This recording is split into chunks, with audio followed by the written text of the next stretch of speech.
The wire confirmation landed on the title company printer at 9:14 in the morning, and the room changed before anyone said a word.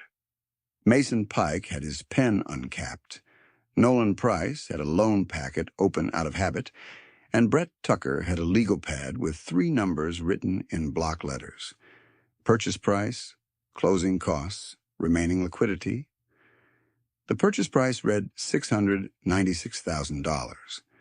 The closing costs read $11,840. The remaining liquidity read $203,510. Mason leaned back and laughed once, quietly, because he had spent 6 weeks hearing what everyone else would pay for his 240 acres, and 2 weeks hearing why those offers needed financing terms, appraisal contingencies, extra days, maybe an extension if rates moved again. Brett had offered less than his highest number, and she had offered the one thing he wanted: certainty. Close in 21 days, no contingency, no financing risk, no term debt added at closing. Nolan kept the folder open for another few seconds before closing it, almost embarrassed at the reflex. Brett had maintained an operating checking account at his bank for years, the regular seasonal float that every ranch uses for payables, mineral, feed, vet, diesel, all the ordinary movement of a working place. She had never asked him for term debt, never once.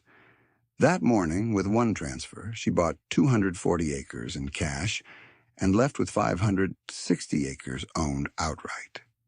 The strange part was how ordinary she looked while signing. Faded canvas coat, mud on one boot from checking water before daylight. Same half-ton pickup she had owned since college, the one Dana Ruiz used to glance at when she needed a quick read on whether a producer was likely to place a big order. Dana had misread Brett for years because the signals looked small. The ledger never was. Mason slid his copy of the deed into a manila envelope and said he was heading south to see his grandkids before winter came in. Brett shook his hand, folded her copy, and asked one question about fence alignment on the north draw. No speech, no announcement, no correction of anybody's opinion. By noon, she was back at the ranch, checking a heifer with a sore foot. To understand why that closing landed like a quiet shock in that county, the story has to go back to 2009, to 320 inherited acres, 42 commercial Angus cows, and one early decision that looked too cautious for a decade before it looked exactly right. In 2009, Brett was 30 years old and grieving 2 losses at once: her father and the argument she had with him the week before he died, when he told her she should keep her off-ranch bookkeeping job and lease the place out. He had seen enough hard years to distrust young optimism. The will gave her 320 acres and 42 cows with no inherited debt, and it gave her one practical problem. She had to decide whether she was building an operation or preserving an asset. The county already had an answer ready for her. Run more cows fast, build a bigger calving setup, finance equipment before prices climb. That advice came from people who meant well and people who sold things, and in ordinary years those two groups often sounded the same. Brett listened, nodded, and delayed every big purchase until she could run the number with no salesman's voice in the room. Her caution did not come from fear of work. She had plenty of that. It came from an old memory that still carried weather and sound. In 1987, when she was 8, her uncle stood at a foreclosure auction 40 miles east, while an auctioneer moved through his machinery at prices that felt insulting even to a child. She remembered a combine bringing less than the note balance and remembered the silence in the parking area afterward. Nobody mocked him. Nobody needed to. The numbers had already done enough. That memory never turned her into a preacher about debt.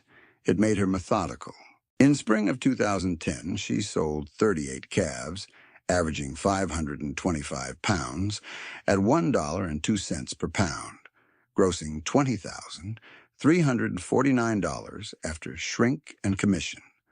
She kept 4 heifers, repaired old perimeter fence with used pipe, and ended that year with 47 cows and $28,700 in retained cash after taxes and household draw.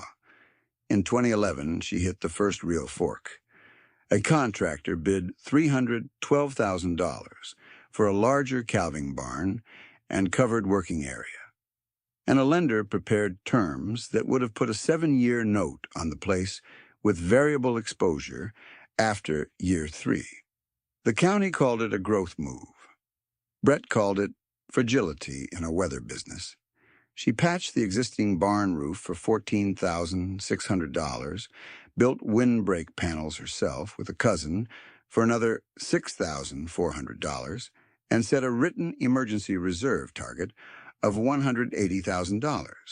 That target looked absurd to neighbors because her herd was still small. Cash sitting in reserve does not photograph well, while steel buildings do.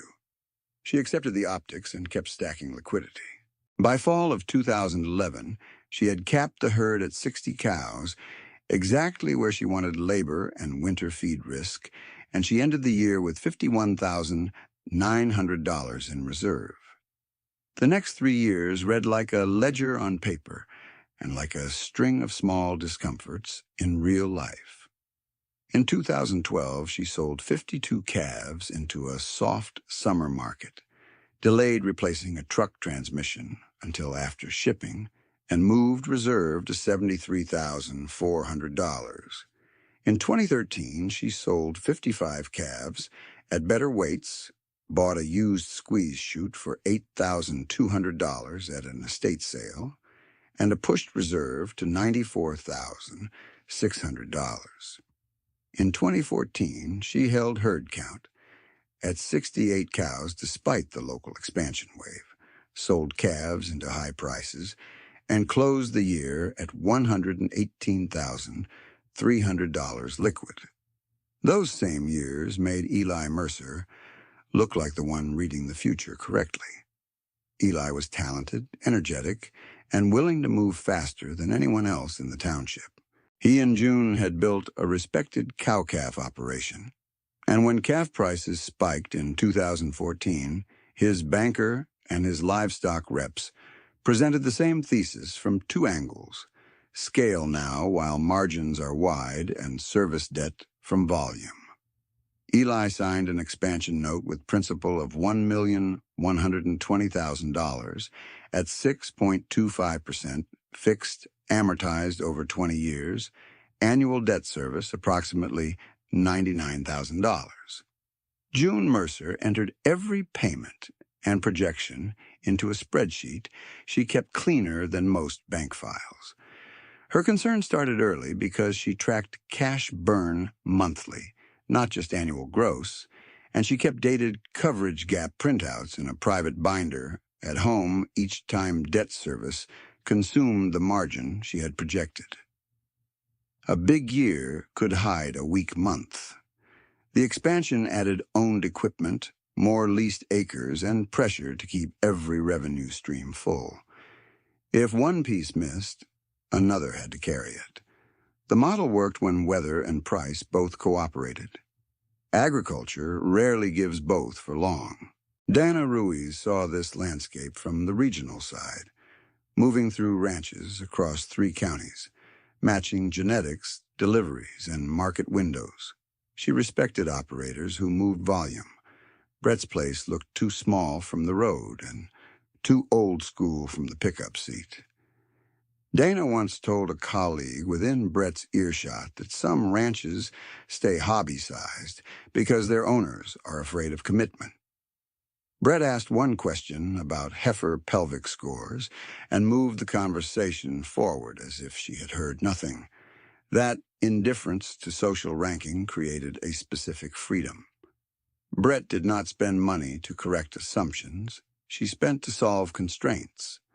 The money she did not borrow in boom years became optionality in hard years, and optionality in ranching is the gap between forced selling and chosen timing. She treated that gap as an asset class. By 2016, the first broad price break hit local calf markets. Sale reports that had printed strong numbers 2 years earlier now carried lower averages week after week. Brett had prepared for feed shocks because she remembered 2012 and watched drought maps every Monday. In July, she prepaid hay from two producers she trusted, 580 tons at $148 per ton, total $85,840 paid cash. Neighbors who skipped pre-buy had to roll feed bills later at higher spot prices and vendor terms. Eli's operation still looked large and active, which made the stress harder to read from outside. Debt service stayed fixed at approximately $99,000 per year, whether calf prices felt generous or punishing. Lease rates and feed costs moved independently. June's monthly sheets began showing a pattern she had worried about. Gross receipts looked strong at shipping. Operating cash dipped hard in the late winter, and each dip returned deeper because interest and carryover payables took first claim on recovery months. Nolan Price understood this dynamic and still defended expansion in 2016 because he had seen plenty of clients ride out cycles by refinancing on land appreciation. His confidence was professional, not careless. He told Eli that good operators should not trap themselves at a scale that cannot absorb fixed overhead. He told Brett a similar thing once, politely, while renewing her operating account. And she thanked him for the service, signed the paperwork, and kept term debt at zero. The distinction mattered. Brett used operating checking and seasonal float like every working ranch. She had monthly payables. She timed deposits. She carried short vendor balances within terms. She just refused long-term principal obligations that could outlive a bad year. Her books were practical rather than ideological. Diesel still needed paying. Minerals still needed buying. She simply did not want a 20-year promise tied to a 10-day weather event. From 2017 through 2019, she kept moving in measured steps that looked boring from outside and felt deliberate from inside. In 2017, she culled hard on feet and udder, sold lower productivity cows into a decent cull market, and held at 70 cows. In 2018, she retained more home-raised replacements and cut custom haying expense by repairing an older mower herself, finishing with 72 cows. In 2019, she reached 74 cows, all replacements home-raised, with reserve at $183,400 and term debt still $0. That reserve crossing mattered because it hit the target she had written 8 years earlier, $180,000. She did not celebrate publicly. She moved part of cash into short treasury bills to earn modest yield while preserving liquidity. Left enough in checking for operating rhythm, and updated one line in her notebook. Emergency reserve target met.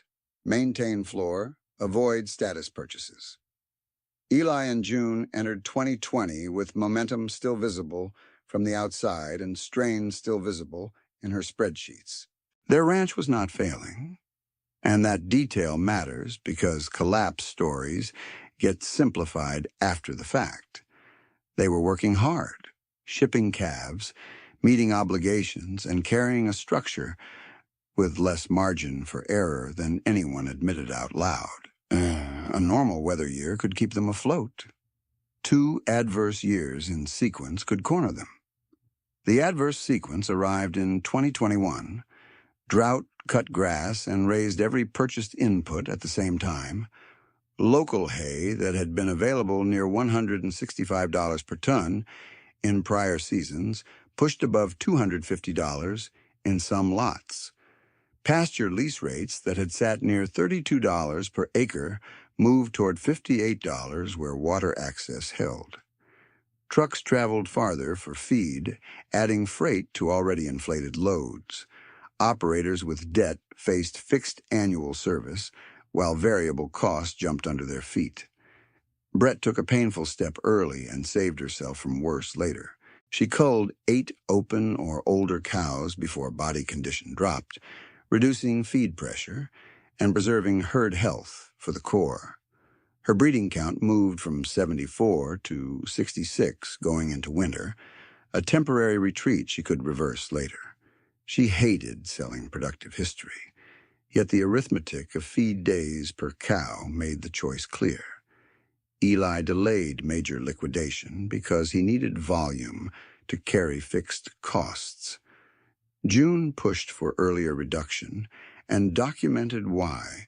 By September, she could show a monthly shortfall that no efficiency tweak could erase.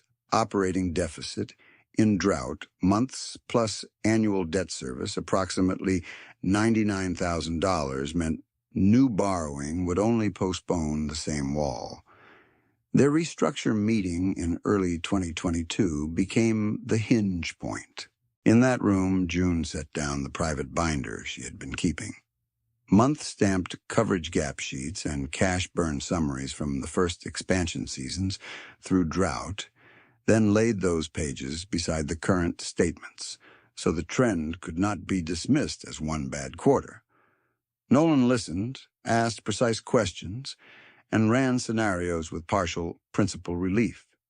Every scenario failed one test, even with optimistic calf prices. Liquidity ran out before weather risk normalized. The restructure attempt resolved the last hope of an easy refinance because the numbers had no path without asset sales. The result was a partial herd dispersal auction in summer 2022. It was not a spectacle. It was a hard day among people who understood exactly what it cost to reach it. Eli stood by the ring and answered buyer questions himself. June handled paperwork steadily and took breaks only when she had to. Prices for bred cows were depressed by forced selling across the region, and thin buyer liquidity and tightened bank credit meant several regular buyers were bidding under reduced lines or not bidding at all. Brett arrived with one folded sheet, lot numbers, age brackets, pregnancy windows, maximum bid per head, and a total cap that fit her cash plan. She used reserve cash while others worked phones for settlement flexibility, and she bought 26 bred cows at an average of $1,325, total $34,450, paid cash at settlement with no financing request. She did not buy showy lots. She bought middle-aged cows with sound feet and known vaccination history.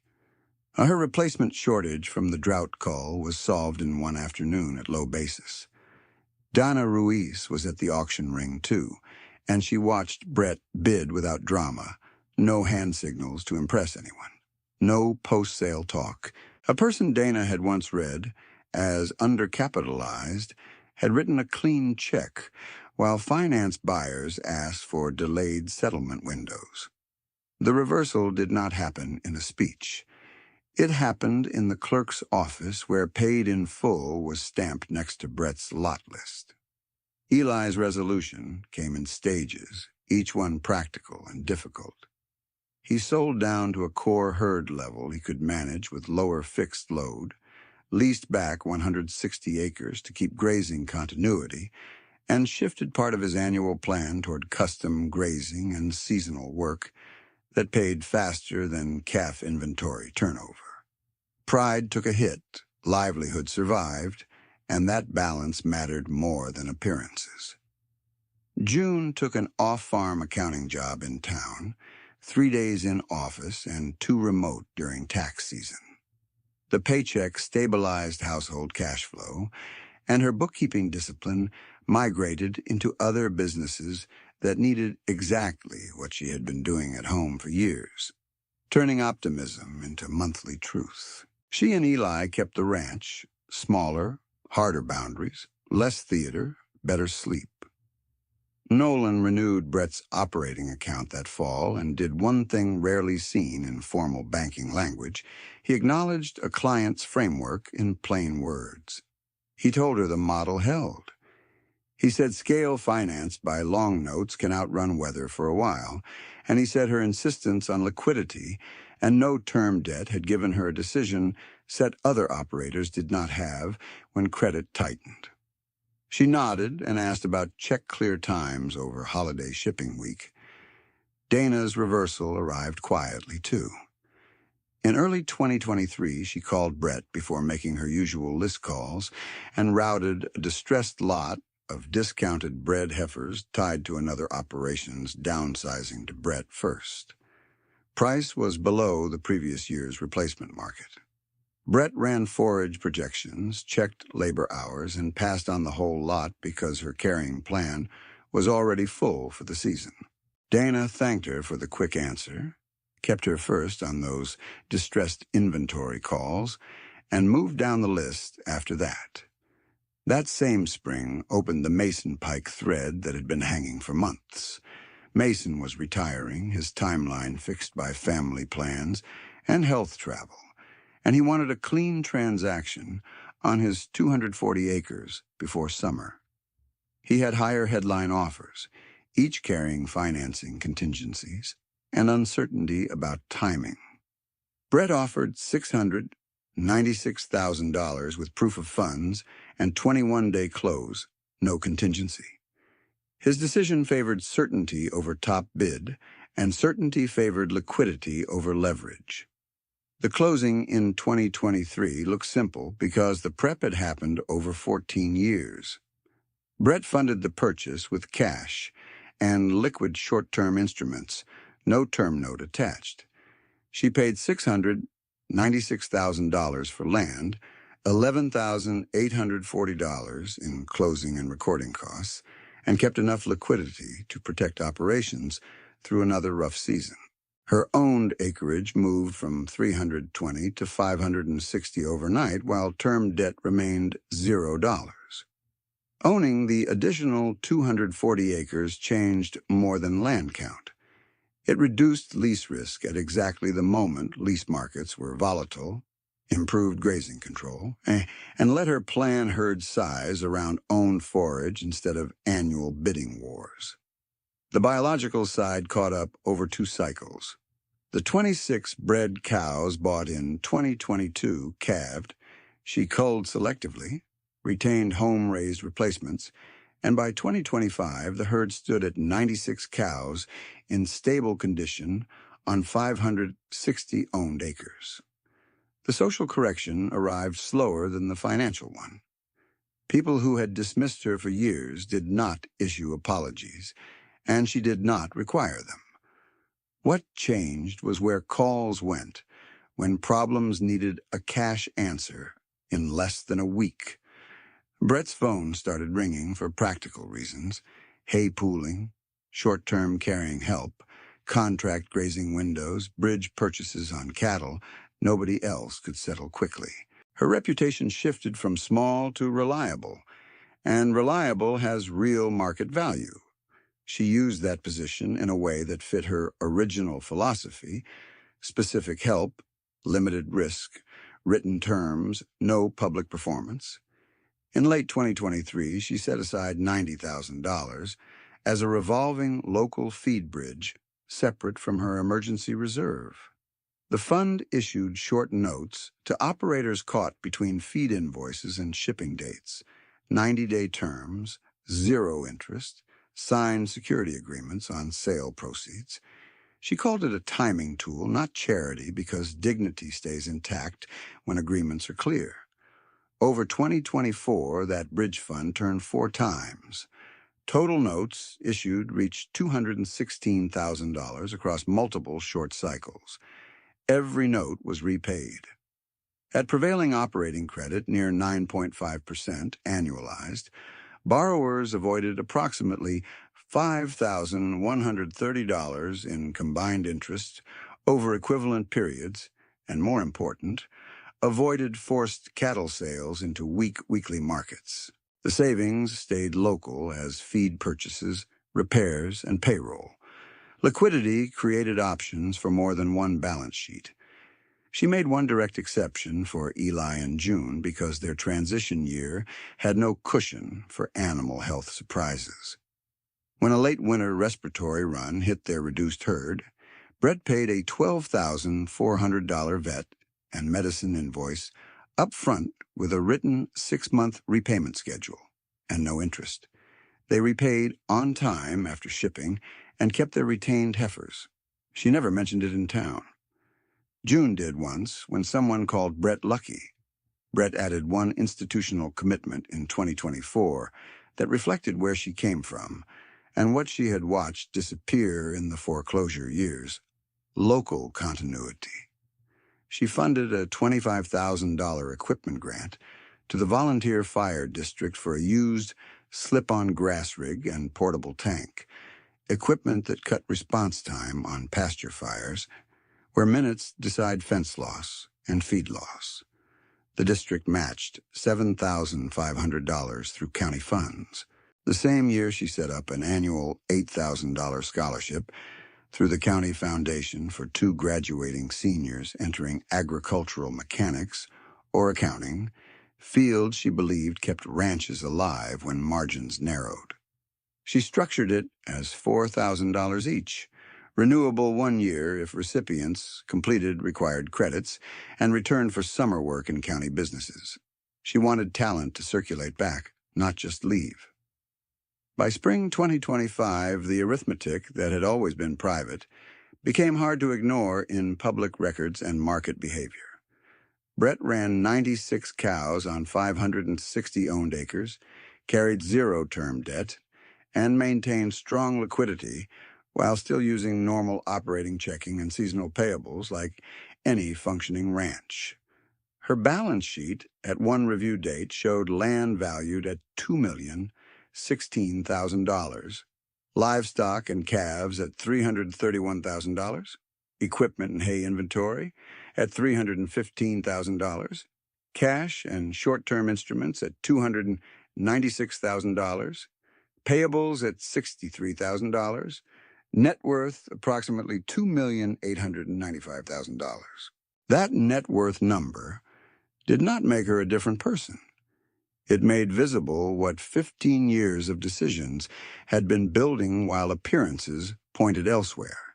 She still wore patch gloves, still drove the old pickup, still replaced only what failed and could not be repaired. The difference was capacity. A bad sale week could not corner her. A drought year could not force a liquidation she did not choose. A retiring neighbor could hand her a clean deal and trust it would close. Eli's situation in 2025 looked smaller and healthier. After selling down and leasing back 160 acres, he rebuilt a manageable core and shifted risk with custom grazing contracts that paid monthly. His operation had less status attached and more resilience in the checkbook. He still worked hard, still watched weather the way ranchers do, only now his worst-case year no longer depended on perfect market timing to stay alive. June kept her accounting role, expanded to year-round, and became the person local operators called when they needed to see the whole cash picture before signing anything long-term. The same dated leverage sheets she had once kept private became documentary proof in her own restructure meeting, and later became an informal template for neighbors trying to avoid the same trap. She and Eli were not a cautionary tale in town gossip. They were a family that adapted before losing everything, and adaptation deserves respect. Nolan adjusted how he talked to young borrowers after the cycle turned. He did not stop lending. Banks exist to lend, and some debt structures remain useful tools. He started emphasizing coverage under downside scenarios with more force and more detail, including feed shocks and price breaks in the same year. During Brett's annual operating account renewal, he said her discipline had given him a case study he could share, anonymized, when clients assumed growth and strength were identical. Dana changed too, which mattered because she influenced purchase decisions across a broad network. She still valued scale where it was supported, yet she stopped using herd size as a quick proxy for competence. She had watched a small, seeming operation buy during distress and pass on deals when carrying capacity said no, and she had started routing distressed inventory calls to Brett first because she knew settlement would be clean and quick. In her notes, Brett's account carried one annotation that had not been there before: disciplined liquidity. High certainty, close. Mason Pike stayed retired as planned. He sent a postcard from Arizona that first winter, a photo of grandkids by a pool, and wrote one line on the back: "Glad the North draw fence is in hands that check it."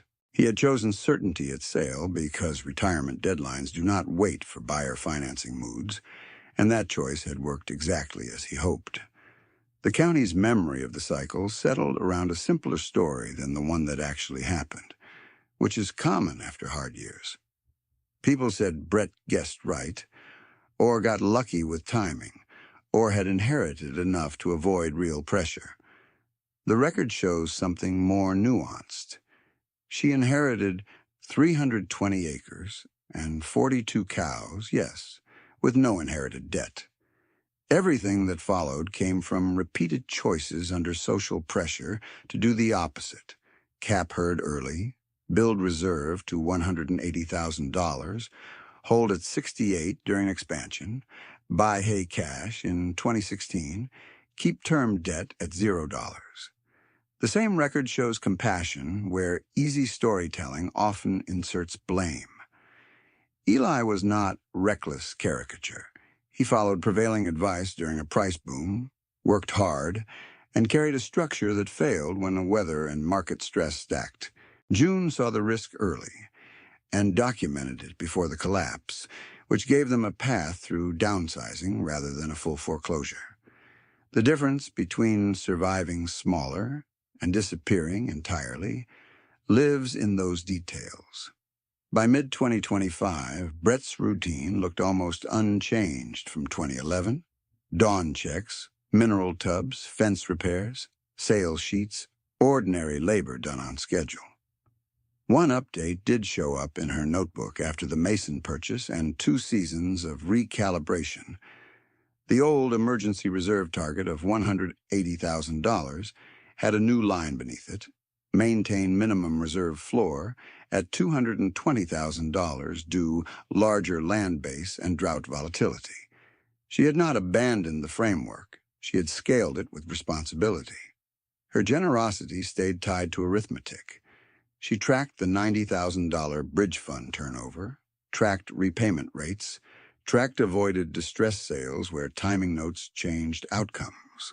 In one 12-month window, cattle retained because of short bridge notes sold later for a combined $41,700, more than immediate forced sale alternatives at the time notes were issued. That gain was not hers. It stayed with neighboring operations and circulated through local businesses.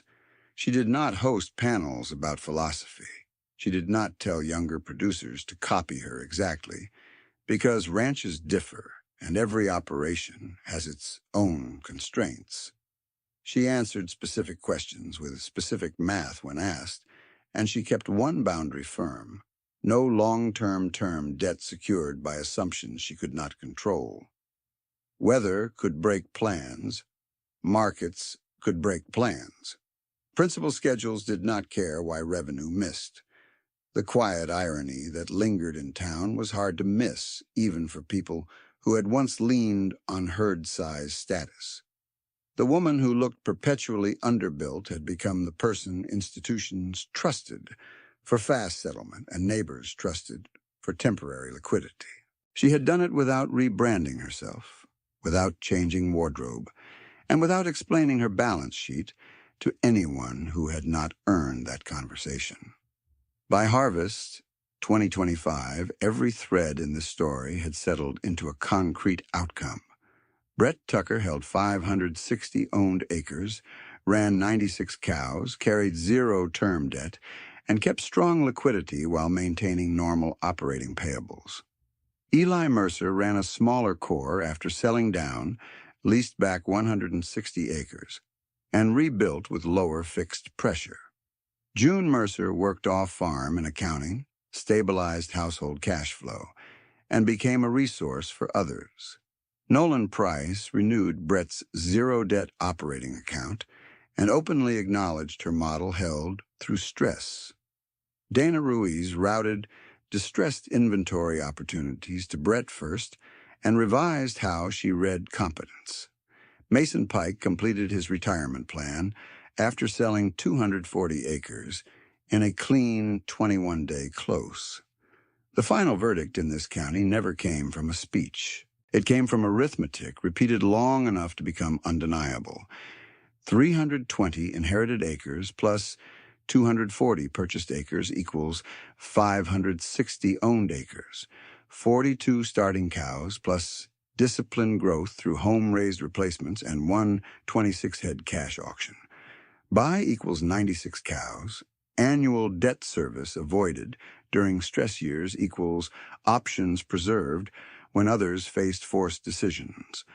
The person everyone read as small had built the widest decision set in the room. On a cold evening near the end of that year, Brett shut the gate on the north draw pasture Mason had worried about, checked water flow once more, and drove home in the same old pickup. The county road was empty, the sky had that flat winter light that makes distance feel longer, and her notebook on the seat beside her held tomorrow's tasks, not yesterday's arguments. The work looked ordinary. The balance sheet behind it had already answered everything that needed answering.